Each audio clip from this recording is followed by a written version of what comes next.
Welcome to today's Explainer. We're diving right into a mystery that's honestly fascinated me for a really long time. Picture this. Why can two identical people who have the exact same advantages in life end up with wildly different financial futures? I'm talking about two people earning the exact same salary, dealing with the exact same monthly expenses, and possessing the exact same basic know-how about saving and investing.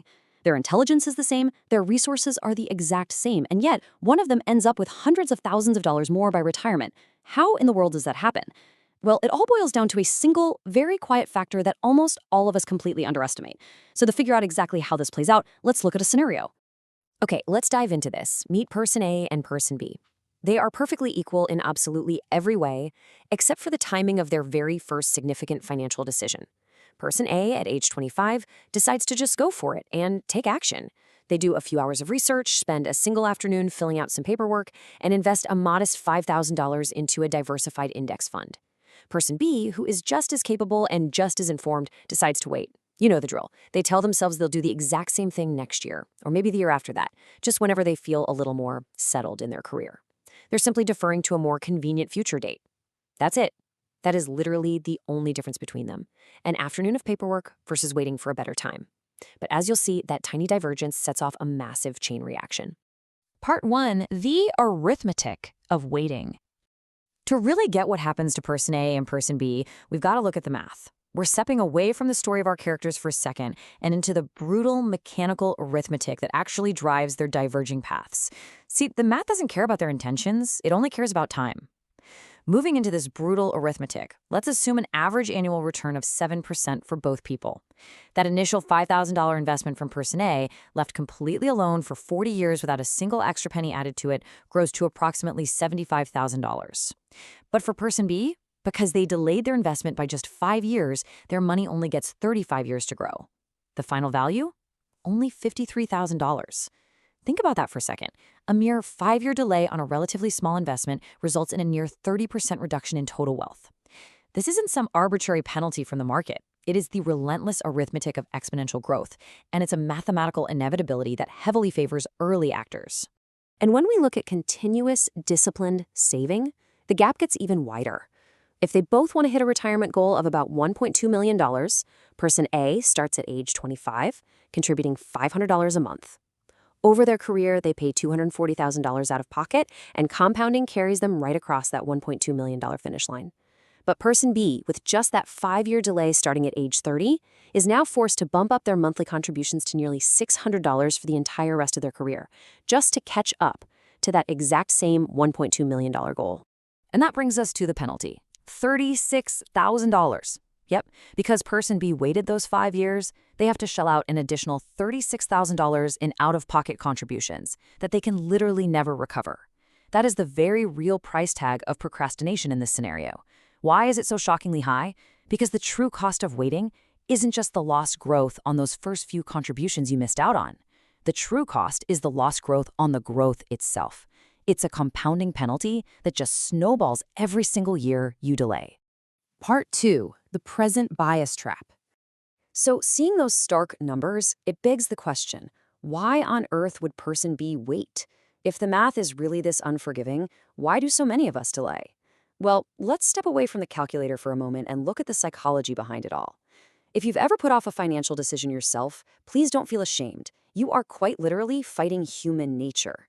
It's a cognitive phenomenon known as present bias. And actually, this isn't a character flaw. It's not a sign of laziness or weakness at all. It's a deeply ingrained feature of our evolutionary psychology. Thousands of years ago, our ancestors were dodging saber-toothed tigers, not optimizing their 401ks, right? So the brain learned to genuinely prefer the present status quo for sheer survival. So when person B tells themselves they're going to invest next year, they aren't consciously trying to be responsible. Their brain is actually perceiving that distant future benefit of retirement as far less valuable than the immediate comfort of just keeping things the way they are right now. The delay feels costless in the moment because the price is paid not in visible dollars, but in invisible years. This gets right to the heart of the issue. Money is super abstract, isn't it? It rarely feels urgent until you urgently need it. Our human minds are just notoriously poor at visualizing the cumulative effect of tiny actions repeated over decades. Because you don't physically see yourself handing over a huge chunk of cash today, procrastinating feels like a totally neutral choice. But as we saw in the math earlier, it's actually a profoundly expensive choice masquerading as a safe one. Part 3. A system built for speed. We've looked at the individual psychology, but to fully grasp what's going on in this explainer, we need to zoom out a bit. We need to look at the macro level and see how the broader financial landscape treats person A and person B. Zooming out, the reality is that the cost of waiting is a structural feature of the financial system itself.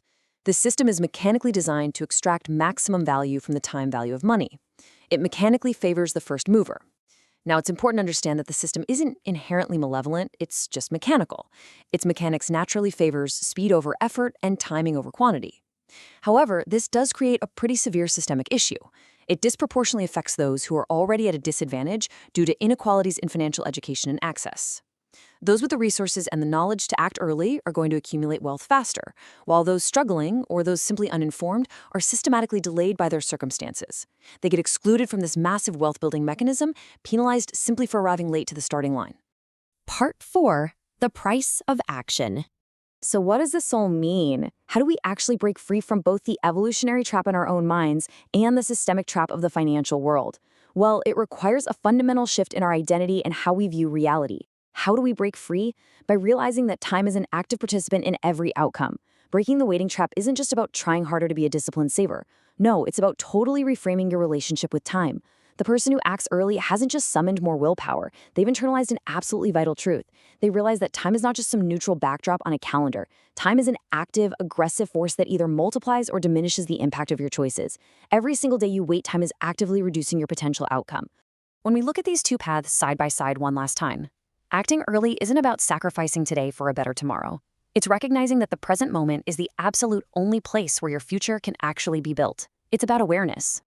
On the flip side, waiting feels safe because it preserves exactly how you feel today. But look at what it really is. Waiting is purchasing present comfort at the price of your potential. You're trading certainty today at the cost of massive growth tomorrow. The true cost of waiting isn't just measured in dollars. It's measured in choices foreclosed. It's measured in futures that could have existed but now won't, simply because of a quiet accumulation of postponed moments. Because here is the ultimate truth.